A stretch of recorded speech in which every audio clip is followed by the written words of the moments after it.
Last week, Zayfrank uploaded a video about why he loves Los Angeles and asked what we love about where we live. And I thought this seemed like a really appropriate thing for our channel to take up. I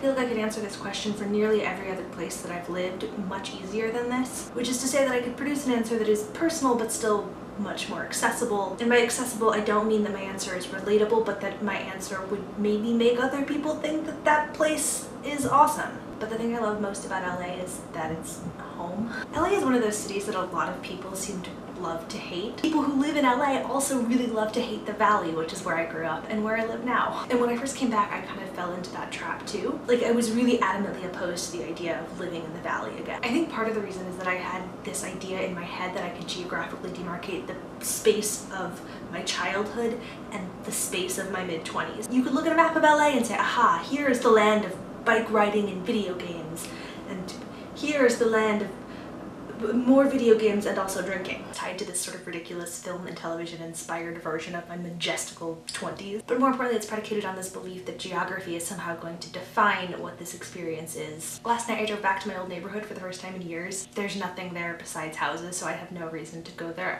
unless it's specifically to go there. But driving around, I was kind of reminded of the nostalgia that makes me love this place so much. It's very strange to see familiar places through new eyes. I used to live in this gated community, not a very secure gated community. I mean, there's no guard or anything, and in order to get into it, I just followed somebody who happened to be going home. And we lived right across the street from this area where there was like a pool and tennis courts and this picnic area. And the fences were painted, and there was no longer a sign warning you to beware of rattlesnakes. I don't know if it's that they've gotten rid of the rattlesnakes or that they were just no longer concerned if you were aware of them, but the signs are gone. And it was strange how small the pool looked to me. In the summertime, that pool used to be a self-contained universe. And walking along the little path, I came to the tennis courts next. I used to ride my bikes there even though there was a sign saying, no, you can't ride your bikes in the tennis courts. But I would ride my bike around the tennis court in circles, and sometimes I would bring sleeping bags and I would set up like miniature tents and things in the tennis courts. I don't know why there weren't people playing tennis in the tennis courts, but it was like my own personal playground at age 8 or 9. And then you keep going up the path and you reach this